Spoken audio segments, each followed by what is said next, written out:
Thank you for being here. May these conversations remind you that your tenderness is your strength. Welcome to the Tender Heart Podcast. We're going to do it for we normally do it like 40 minutes or something like that, don't we? Yeah, aim for 45 minutes and then, it's not... We've already started. I know. I mean, we could probably talk for hours, but... Yeah, 45 minutes. Yeah, it'll be fine. We'll just trust. It's going to be lots of them coming through. You need to put a name on that cough. You need to give it a name. It's a cough. You know, like ChatGPT. Does your ChatGPT have a name? Oh, yeah, mine's Jude. Right. So you need to have a name for that cough. I'll get ChatGPT to help. Would it be female? Would it be male? Would it be neutral? Do you know what I realised around the cough? This is probably going to be brought into the podcast. Fuck off. A fuck off? What? No, but it was a fuck off cough, right? That's a cough. What cough? Fuck cough. Yeah. Me guru, you've got it. She's got it. They went, know thyself, Lisa. Know thyself. That's all you needed. Just think, you sound a bit like a chicken. It's starting already. We'll expel this demon this afternoon. Yeah. Okay. Yeah. But I've changed the story around the cough, which is interesting. Yeah. Yeah. Because initially the cough was, we just started now, and we'll do the other stuff afterwards. Yeah. Initially it came as a fuck off cough, right? Because you knew there was so much coming. Everyone was coming towards me, and I was also creating that by helping, being caring and helping and supportive, and then taking on too bloody much. Yeah. And then it was like, fuck off. It was? Yeah. But then I got sick of it because it went on and on for months. So I was like, I'm done with this cough now. Can you fuck off? And I was reading a book that was talking. I was trying to work out what it was. And it says, what is this cough preventing you from? And it felt like it's preventing me from my peace, because the cough is disrupting my peace. Mm-hmm. And then I went into all sorts of things around that, made up stories around that. But what I'm actually realizing now, that the cough is actually connecting me to myself. Because every time there's a cough there, that it's telling me that something, I need to connect deeper to myself on some level. Mm-hmm. So now I'm not wanting it to fuck off. I'm like, oh. It's like a signal? It's a signal. Like an indicator? Yeah. Yeah, you went pretty deep with it though, didn't you? Yeah. I think of what I noticed as a friend is when it just kept coming out. But it was like almost that, when like anger's the ultimate boundary, isn't it? Like the ultimate. Yeah. It was like you'd reached a limit, and new depth of that limit is what I noticed. Yeah. Yeah, that's what it felt like. But now it's like your little mate. It's not me. Good little mate. Yeah. Even at yourself, maybe. Well, right, I've done too much. I've talked too much. I was a bit sick of myself, and I went through a phase last week. I was like, "Oh, I've done all the work. I don't need to do any more I've done of that part of your life. I've done it all. I've done it. I'm finished. I'm done." You're enlightened. Mm-hmm. And then when I was breathing, because it was actually the breath that brought me back to this, because I haven't been breathing as much as I normally do. I think I shared that with you. Mm-hmm. And then it was my daughter that called me out on it. And when I then started breathing again regularly, it was like, actually, that's your medicine. Because I was down the doctor route, wasn't I? Yeah. Crying in the doctor's office. That was another thing I think what I noticed with our conversations was like you'd hit a place, a new length of like, oh, I'm going to have to seek medical advice. Yeah. And didn't you say later on that day, after all this like castor oil and this and that, and like looking at all the different ways, and then you're like, yeah, I think it's going. Yes. But there was also all this confusion. And I think this was like, there was a part of me that was like, can I trust the doctor? Has he got, and I knew he had my best interest at heart within his capacity and his limitations, right? A bit like I was reaching out to you. Why I guru? Oh, what do I need to do? And I was reaching out to Lena, I was reaching out to everyone else, and it was like, what do I need to do? Should I surrender to the doctor, or should I trust myself? And then I also really acknowledging in all of that, everyone's doing the best they can. The doctor is giving me the best advice he can. You're giving me the best advice. Other people are giving me the best advice. And then, as you just said, know thyself. This is all the information. Yeah. Know thyself. There's also something I watched the other day that I'll relate to it about knowing thyself. And in that moment when you thought, these are the options. I have choices. I'll take these ones. And that believability thing, you know, was if you listen to what other people say and you feel like you don't know thyself, if you know what I mean, then that's the programming. That's programming because you're not sure. So you're like wanting someone else to tell you what to do. And if that's consistent, you know, like especially social media, if you're feeling lost and there's so much information and algorithms and data and choices. I mean, if you're not sure at all and you're not connected to your felt sense of feeling in the body, what that is with the nervous system, and it's aligned and it's all just intellectual and it's all just data and information. That's programming. But we're all programmed, right? Yeah. From birth. All the time. And what came through for me in that specific scenario was that I didn't know. I really didn't. There was this, because I sat with it, and what would it feel like to take the steroid spray? Would that make me feel calm? It didn't. Did doing nothing make me feel calm? No, that didn't. So I was like, what is the right thing for me to do? And for me, I think it was trusting that it will, that's my one. It will reveal itself. It will reveal itself, right? And I don't need to know now what needs to be done tomorrow. You know, I knew that I needed to do this specific meditation that would help me. I knew I was doing breath work on Sunday. And I had a feeling that would open doors.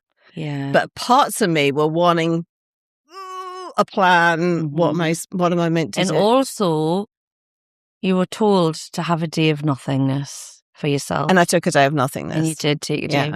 The seventh day and all that. You did, because you tango Tuesdays and you yoga Wednesdays and all this. Like you had to have a moment of stillness, I think. Yeah. And it just kept, Yeah. I noticed he did that. Yeah. I'm doing that every week now. One day a week, yeah. Cross it in the diary. God created the world in 6 days and had the day off. But you are a goddess. Yeah, well, we all are, aren't we? Yeah, we all are. We all are. I think that's what if we talk about these things, when, for example, when you were saying like, well, what would you present yourself as? I was like, kind of that. Like, there's so many things I've learned through life, and this thought about being a high priestess, which I've done this work in the human world of like academia. I did the course and the training, but also in me body, I was like, I have lived that through my life, like gone through those 7 gates. You know, I feel it. I feel it's embodied. Yeah. And there's been some kind of human work done towards it as well. You know, words and teachings and learnings, but I also feel that I've done that in my life experience. That wasn't really, it wasn't like set out as an academic plan. Tell me about your life. Tell me about my life. Oh my God. Or some of it. I mean, we've only... Well, I was born and raised in North Shields, Tex. The first thing, I was actually thinking about this morning. At a very young age, I actually got hit by a truck in a back lane that was pulling away, so it wasn't at high speed, but I do believe I did die. I don't know much because I'm estranged from both my parents, which you know. But I do remember I remember it. I remember being out of my body. I remember looking down at my body. So I think that was maybe the first one. The first initiation. The first initiation. I think I was about 2.5 or something. Wow. My uncles told us about it. We were quite poor, and I don't have much memory of my mum before she left. But I hear and I think and I sense she was very absent. And it's taken us a long time to work through a lot of things. I actually was reading a book called Mother Hunger. I can't remember the author's name, but she discovered there's such a condition as such as mother hunger, that it's to do with daughters and mothers. For the brain connection, the psychological connection, the body connection, the everything connection from conception to birth to life and death, I guess. That was a hard read actually, but I'd never felt more understood in a book. Yeah. And I'm noticing I'm like getting a bit like I can feel like there's tension in my chest here. I was trying to cover my boobs up before. And yeah, the statement is she left when I was very young. She left it when I was 5 and my brother was 3 years old. And I have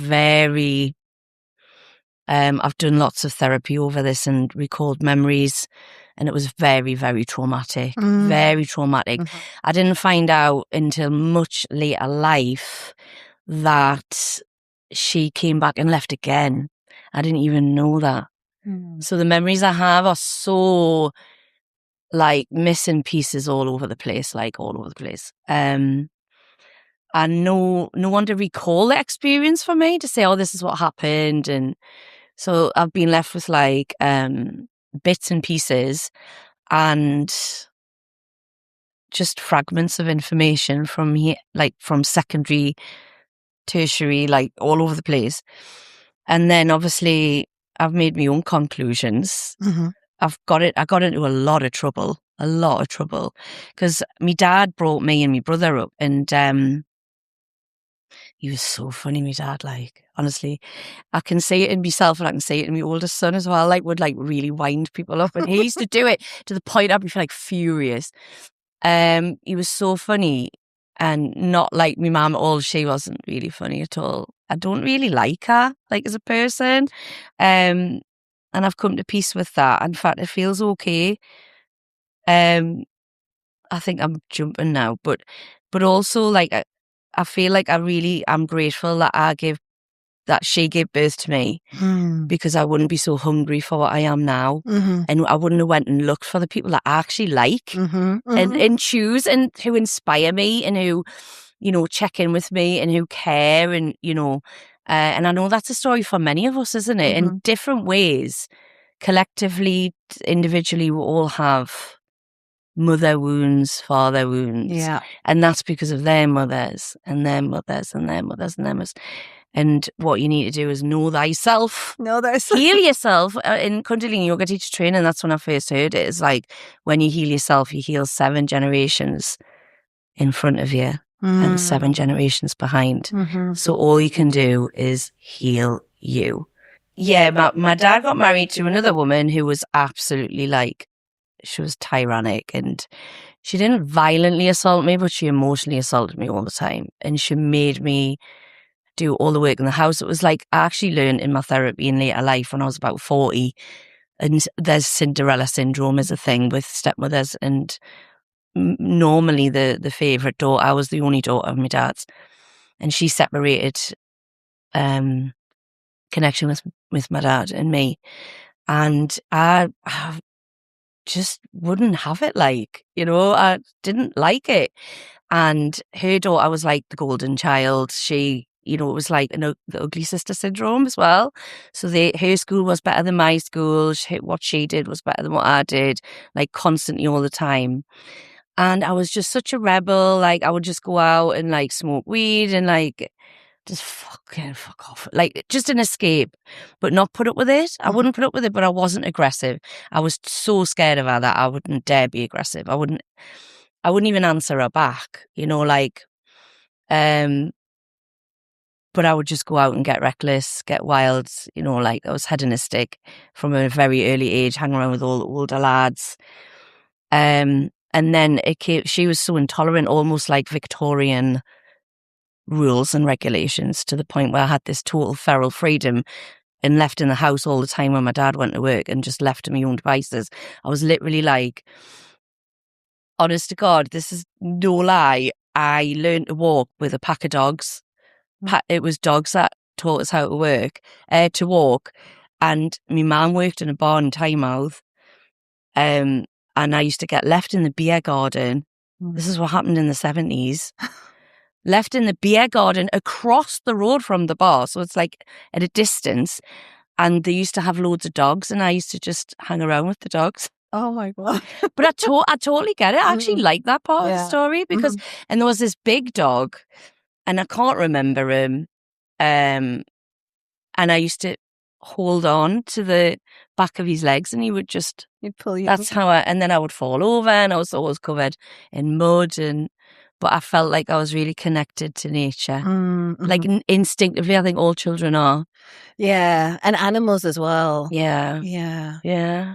Oh. I mean, there's more, isn't there? There's a lot more. I don't know how you want to go, but yeah. So what? Yeah. So I'm curious. So you could have gone what would be traditionally seen as gone off the rails, so to speak. And well, I did.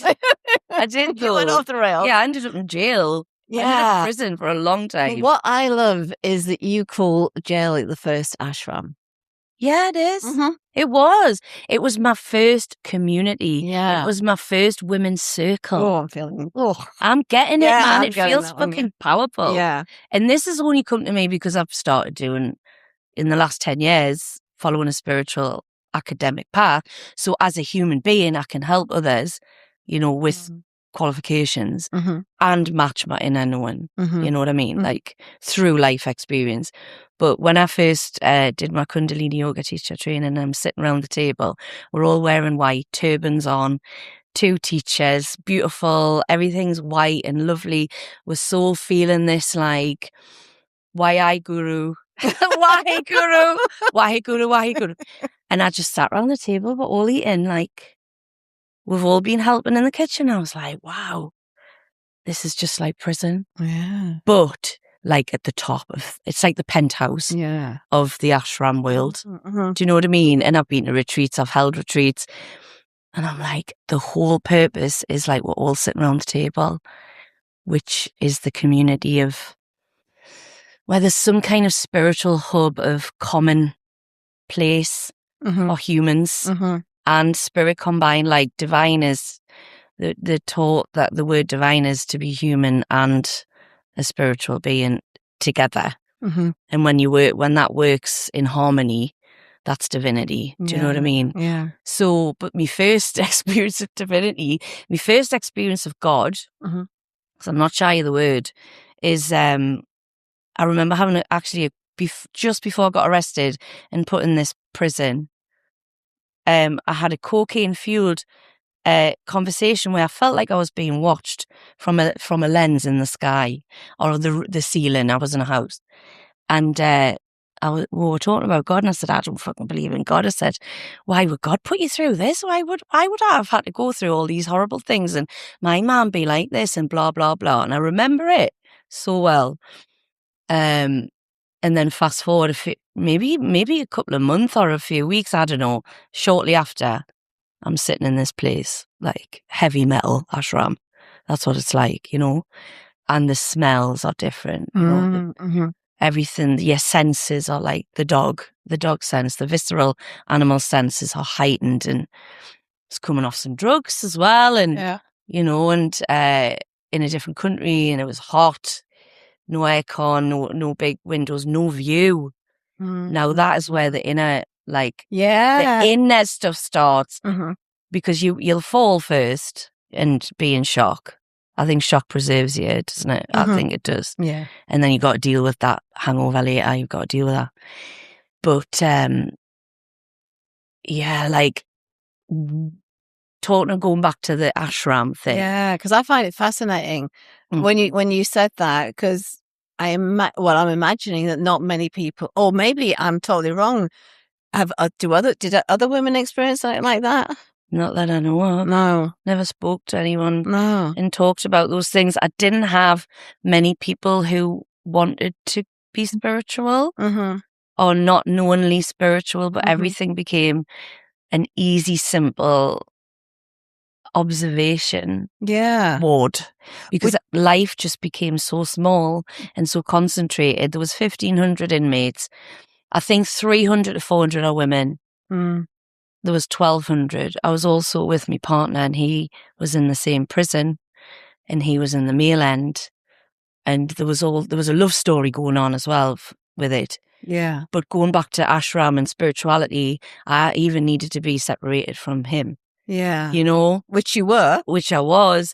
And this woman, I wonder if she's still alive today, Luz Andrea, she was called. She was Colombian. She was in for a long time for the Colombian stuff, you know. All the Colombians, all the South Americans were like 9 years, 10 years, you know. Well, like, fuck. She could speak English. She lived in America. And she took me to a Jehovah's Witness meeting. She kind of took us under her wing, and she worked in the shop, and she would give us a can of Coke a day and some tabs. Smoke me tabs, because I had no money on out. I'd out. Didn't know anyone, didn't speak the language. That's like proper ashram, like, you know, like silent retreat, Yeah. but like near view. Yeah. No, like, oh my God, but look where I am in this location of Northumberland. None of that. It was just walls. Do you know what I mean? And figuring a way from there, I went to this Jehovah's Witness meeting because I had no idea at the time. I'd been given a cleaning job, and they started talking about their God, right? And give us this little book in Spanish. So I would there was no phones, obviously, or technology like that. And I just I picked up the language really quick. And I'd just go to these things, and they would do a prayer, and I didn't know what they were really saying, but I was like, well, I'll just say. And that's how it started. And then I went to this evangelist one, and the guy who was there, I'd only ever met him once, handed us a Bible called the Good News Bible. It was in English. Oh. I've still got it. I've still got it today. And I started reading it from in the beginning. I feel really emotional when you're saying that. In the beginning, there was the word. Wow. And I read it from from the beginning, because it was something to do. And I would always observe people, and like, there was people smoking crack. There was all sorts going on. There was violence. There was corruption. Did you feel safe though? That's a good question, because what my safety was then, Yeah. which I'm still working on today, right? Mm-hmm. With you Mm-hmm. and what you've brought to the Northeast, thanks very much, pet. I felt safer in there. Yeah. I felt like I had more worth. Yeah. I felt like I was a good person. Wow. And I felt I could see people who interacted with me, and the prison guards, the chiefs, and the women guards, the screws, and the male guards. They wanted to help me. They gave me a really good job where I earned lots of money. I didn't realize at the time, but they must have pitied me and thought, she's a 22-year-old woman. Mm-hmm. I'm thinking I'm just a grown up. I'm an adult. I've been adulting since I was about 5 years old, as the woman of the house, right? Yeah. Badly, probably, but it's a thing. Like, yeah. Mm-hmm. They started to gift me things. I became a lifeguard in a prison, and only 2 women in the whole prison could do that. I didn't know what manifesting was. Do you know what I mean? But if you just cut out the bullshit, going back to know thyself. What I used to do was, probably out of danger at first, was I'm going to position myself over there, and I'm going to watch everything. I'm going to watch how everyone interacts with each other. I'm not getting lost in anything. I've got nothing else to do. I'm going to see who's who and what's what. I'm going to see how things are running. I mean, I was in a gang, so I used to have to do that out of danger anyway. So you were used to that. I was used to that. Yeah. But this was safer. Yeah. And it was with women, because I didn't really hang around with any women. I had a couple of friends, but they were all male. Mm-hmm. And I feel safe around men. Like I do. I was the only woman in this outfit at the time who could sit around the table and hear what was going on in Liverpool and London and Malaga and Morocco and all this stuff. And people were like, they would let us go to football with them and drink with them, and like all the other women weren't the same. Mm-hmm. Yeah, I don't know. I was just a bit of a bloke, like. And I don't know, I think today now, knowing who I am more in the work that I do, I know that men listen to me. They do seem to they give me credibility for what I have to say. And I also think I had such a gaping mother wound that I just didn't trust women at all. All the women that I had been around were very volatile, manipulative, and I would end up being like hurt or betrayed, you know, which I think was the mother wound. But this was my first women's holding space for women. Yeah, I think that's such an amazing story. Holding space for women, safe space. People would come to me, and I never knew that at the time. Like in the other world, because I was always with the men. Yeah, I felt really safe with them, actually, even though I've seen some horrendous things that I should never have seen. You know what I mean? I didn't take part, but I was there and I witnessed it. You know what I mean? Firearms being held at me, like there's so much work to do on this nervous system, but that experience saved me and connected me back to women. Yeah. And I worked with the most dangerous women in Spain, and they started helping each other when I was in their presence, giving each other the leftovers of their change, so the people who were locked up in solitary. And I do believe it's because I was a kind person and I had a kind presence. And I never realised I was that, because I had a narcissistic mother. I know loads of people do, and they were doing the best they could because they had narcissistic mothers, and it's a condition. It's brain trauma from childhood. Normally for self-protection, I understand that, because people fling that word around, but actually it's a condition. It can be a condition, right? Yeah, from her, my stepmother, they'd really done a job on us to be like, fuck women. Like, fuck women. Do you know what I mean? Like, that's what women are like. And then there's probably shame for being one. So Yeah, but what a gift that you could come from that to that. And I love your story and your perception of it all, you know, because I imagine that for most people, jail is a place, you know, I imagine not so much a spiritual awakening. Well, a lot of people do find God, you know, and amazing. A lot of people do. And I noticed, especially local Spanish people who kept coming in and out while I was still there, they probably got bed and food and, you know, these dangerous women. Like, there's one in particular, and she was like the Charles Bronson of Spain, like woman, right? She actually looked a bit like that, but with this tight curly hair. She had chunks out of her, you know, and she was scary. She was like a bit like a gorilla, like a presence. And you weren't allowed to yeah, I had to have to deliver our food. I had to have a guard on each side to put just through the bars, right, on the metal tray. And I don't remember having the fear, because I thought, well. And I'm telling you, it's not even to perform, to glorify, nothing. When I saw her, I seen her eyes, right? And I just seen this little girl who just never had a chance. And what I saw then was these layers of the monster that were there to protect her from something that she probably couldn't live with.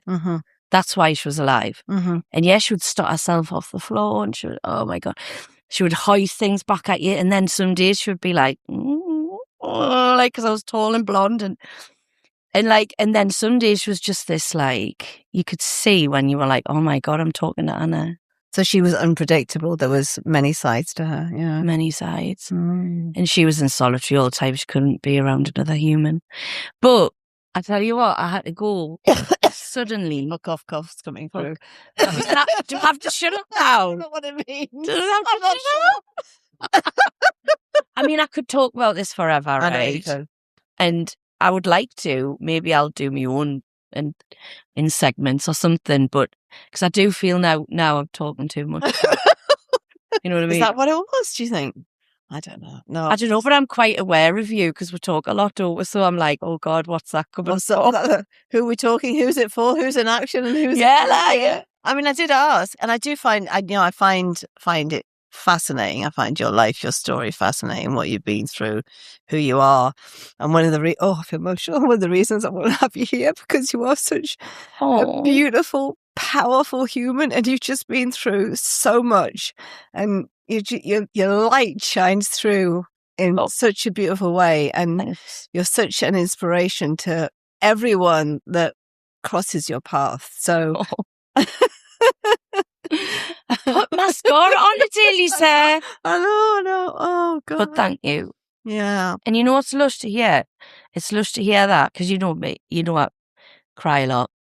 It's really nice to hear it and not feel like I need to break down. To be like, yeah, that is fun. And when I hear myself speak it, I'm like, shit. Shit. I have to get this right and finished. Yeah. I started it and I really re-traumatized myself. Ended up doing 3 months of EFT online every week with a beautiful therapist called Saffron. I think you've met her, actually. She's amazing.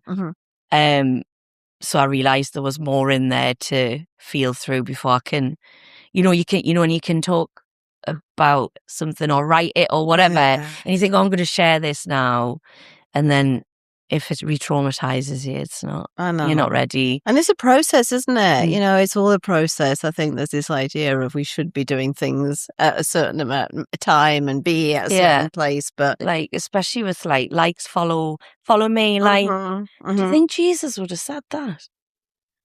What, follow me? Like this post. Follow me.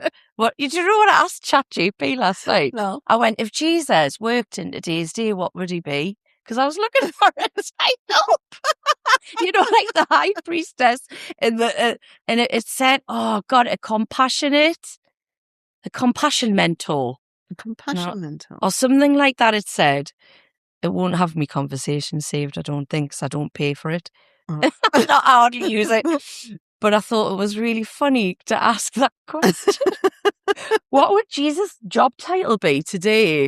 It was something like that. It was like they didn't say high priest, it was like compassionate, and I think it was empowerment mentor. Yeah, something like that. And I was like, oh, compassionate, I don't know. No, that's I'm not inspired by that. I mean, I am compassionate, right? Yeah.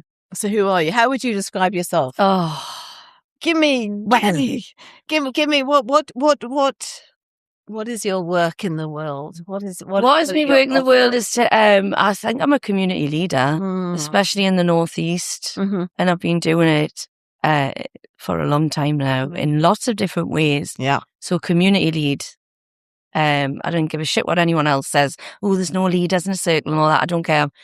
People do need to listen to someone and then resonate and know themselves through what they're saying. Absolutely. I'm a universal channel. I'm the Susan part of the universe, because that's why I changed my name, but I am a universal channel. I think we all are, right? But I do know that's what I do. I channel. Well, you channel specifically in your way, right? Yeah, in the way that I saw when I was younger, and what I've learned from there was the priestess path. The priestess. I'm a high priestess who's gone through the 7 gates. Probably more to come, but we'll not talk about that. We'll just stay in the present. And I am a spiritual guide for people. Transformational coaching. I am a natural person who's like a beacon, that like a powerhouse of a person who can see the benefits or the bigness in people, even if they can't see it in themselves. So how would I say that then? Like big people up, but not because you want something. No, not even money. It's just like the truth. Yeah, like even if it's like going to, I don't know, like going in a shop and seeing somebody and like noticing something beautiful about them, Yeah.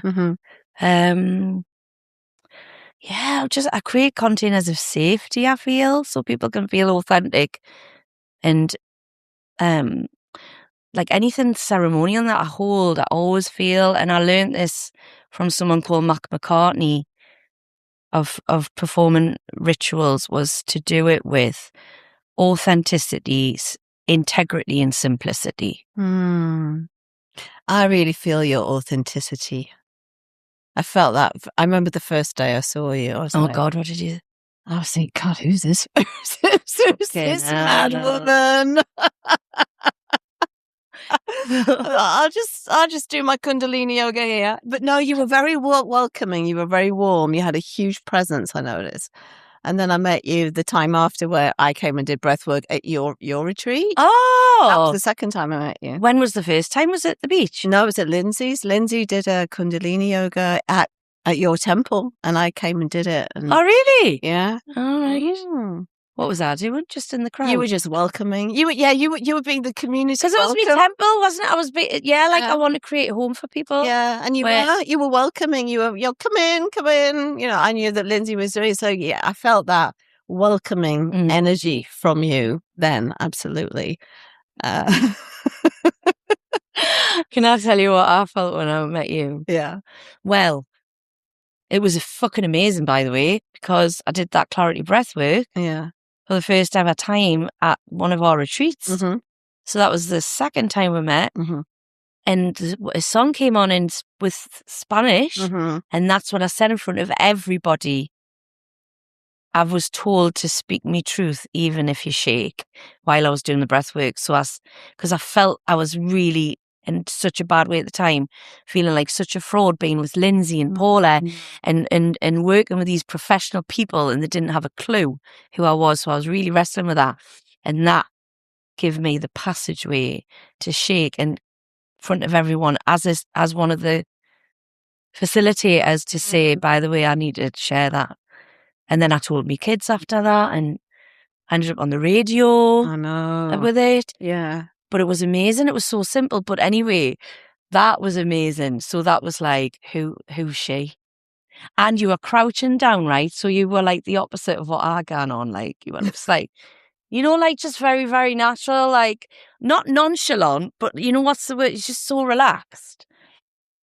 And you were just like, so, if I put my hands on you and you just like want me to fuck off, just say fuck off like that. And I thought, oh my God, I love her. And then I had that breakthrough thing. And then at the end, you went and we were carrying on with the next thing. And I can't remember what I just was like, that was amazing to do. I can't remember what I said, but I remember what you said. And you were like, oh, I'm here to fucking bring it all up me. And I went, I fucking follow her because I want to do that as well. But I wasn't even there yet then with like, and I remember that. And I was like, but you didn't even say it like you probably have. You said it the opposite. You just said it as though it was like, oh, I'm just going to get a loaf of bread.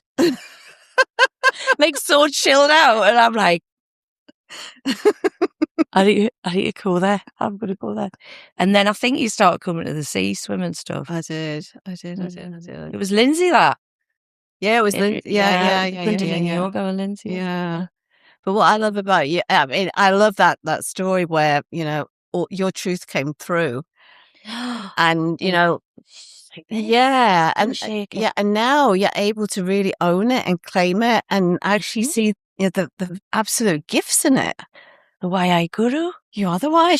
Susan is the YI guru. You're the only person who says this, by the way. You're like, you should tell everyone. I'm like, but actually the more I'm talking about it, I'm feeling like, you are. Like there's a little like YI, which means YI, because you are. YI is like a very positive affirmation. YI? Say, of course. Yeah. Indeed. Like Joanna's mum. Indeed. It's like, in British language would be indeed, which is like, actually, that's what I do with people. You do? I actually go, YI? Of course you do it. So you are the YI guru? The YI guru. Right. And then remember we went down the little like, what does guru mean? Which is like, because people in the communities now, because of the old traditional guru sense, slate the name. And also there's been a lot of gurus that have come out being sexual abusers, allegedly. And, there's been so much coming out since that bloody age of Aquarius happened in 2020. And then the other stuff that happened in the world on the ground, roots to the floor, and the guru is no wonder it's been slated, right? Yeah. I actually agree with that. God and guru, the words, you know what I mean? Because that sense now means fuck all. Like because it's everybody. Yeah. It's in you. You know what I mean? Like it's in, and there was like when we were talking earlier, I don't know if it was actually recorded or we were just going on about being put on a pedestal. Yeah. If people put you on a pedestal, who's in control of your destiny and what are you giving to that person? And, you know, it's actually your own fault, really, if you do that. And and a real guru, a teacher, the term means dispeller of darkness and remover of ignorance for people. So by being present, you help dispel their darkness and remove their ignorance. But not by doing out, really. You just, I don't know how it works, but I suppose we're all, I like to look at it as that we're all teachers and we all have things that we're good at and things that, I mean, like Haywood's our tech guru here. Well, I mean, we're doing this without him. Exactly. Like, thanks so much. Yeah. I love the fact that you're here. I know. Listening. I feel like we've got that like really good masculine presence of holding us in awe. Could put it together, help us, you know, make it look good. There's no way I could do this. I can barely do anything, you know. And then, you know, you have your gifts, I have my, we all have some gifts that we bring to the table. And that's a true, if you want to use that word, because I think it could deserve a comeback if people understood what it actually means, that a teacher of any sort, because we're always looking for one. Yeah. Do you know what I mean? Yeah. It's in the everyday, it's in the magic is in the little details of the everyday, right? So how somebody lives their life, how somebody treats somebody else. Like from how somebody treats a homeless person to somebody in a garage when you're paying for the petrol. Do you know what I mean? Animals, nature, like how, not what you're talking about. You can you can repeat anything. It's your actions. You can repeat anything you know, but if you don't know yourself, you talk to someone like us, right? You can see it a mile off, but we'll not use it against you. We'll actually help to remove that ignorance and get you going to experience your life so you can become a god and a fucking guru. Do you know what I mean? For yourself. Yeah. And the more that would happen, and we're all radiating that, there wouldn't be as much war, man, would there? I know. There wouldn't, like, would there? No. Or rapes. No. Or violence or abuse. It wouldn't be possible. With children. Because there'd be no need for it, because we'd all be knowing what we're doing and who we are. Yeah, we'd know the consequences of our actions and we'd be able to control those parts of us that maybe want to do something that's not healthy, you know? Yeah. So there is something about community, I feel. And I remember years ago, I was like, where is everyone in the Northeast? And then suddenly everyone's coming together. And I feel like that's so beautiful. Like you turn up, conscious clubbing, you lead the rave. I get to dance if I want to be there. I teach my stuff. So I can step up and be the leader, and then I can step down again. You know, Haywood just steps up when it comes to this sort of stuff. And everyone has different qualities that they bring. And some people choose not to step up. They choose just to be more of a background support and support. We know people like that. And that's so important for us creatives who've had the courage to get out of the status quo. Do you know what I mean? Like to have the courage to think, right, how am I going to pay for all this council tax and that? And the bills and the look after the kids and, you know, cars and, you know, and then try and enjoy ourselves as well. That costs money. And then actually think, well, I've got this gift and I'm going to try and do it. Like when I went in a wellbeing centre, I got into so much debt. I had no experience, but I knew I had to do it. And that's how I found everybody in the Northeast. I just put up a bloody sign that said Cloud9 Wellbeing, and it ended up getting awards and all sorts, but I had no idea. Do you know what I mean? I had to pay it off because it was so expensive and I didn't know what I was doing, but I wouldn't know people I know today like Lindsay and Dawn and like loads of people. Yeah, So like you were the creator of that. You I built you built a built home. that. Mhm. That's all I've ever wanted because I didn't have one. Oh, I really feel that. I feel that as well. It's like, Yeah. it's here. Yeah. It's probably going red. I didn't have that. I didn't have a mother present, and I've become that. Yeah. I've actually become it. Yeah. No bullshit. Yeah. Like, yeah. I want that. I love that. And isn't that beautiful that we Isn't can it? create that from that lack? We can transform that and give that in a different way to and the thing is, it's always going to be there in the body as well. Like it doesn't have to go away. The pain doesn't have to not be there. It might always be there, but that suffering, pain, that's also that spark to move towards something. I think there's more hunger to do that. Yeah. And of course, I give it away to others. I've had a few breakdowns, you know what I mean, and burnt Yeah. myself out. Mhm. Found people like you sort me at Nerve Club and sort me nerves out. It actually brings it all up first, doesn't it? And Yeah, then, it does. but in a safe container. Yeah. Mhm. And now I can come back, restart again. That's another thing we need to know as well. Like, Yeah. we can always just reset. We can always start again. Yeah. We can fuck it up and start again. Mhm. You know what I mean? We can create. I created a community, and then I had to like step away from it. I remember when Facebook Lives were first But thing. it's still there though. Yeah, The exactly. community's And still there. my community didn't fuck off, did No. it? My mum did, but my community didn't. Yeah. You know what I mean? And like, I didn't realize what I was doing when I started these things, but I knew I was doing it because I was getting this message to do it, the channel, because I was asking, right? But then also now, like at this right old time, Lisa, that what we're doing, I'm like, oh, right. It's starting to feel like there was this thing, like, didn't get these levels, right? And then I wanted to give this thing, then all this emptiness in between, it feels like I've had to embody the work and experience things to then get to this wholeness in myself that I can't hide anymore. No. I can't hide, right? And you don't want to. You couldn't hide in prison. You know what I mean? If you're thinking about suicide and, you know, like not wanting to be here anymore, it's you know, it's a common thought.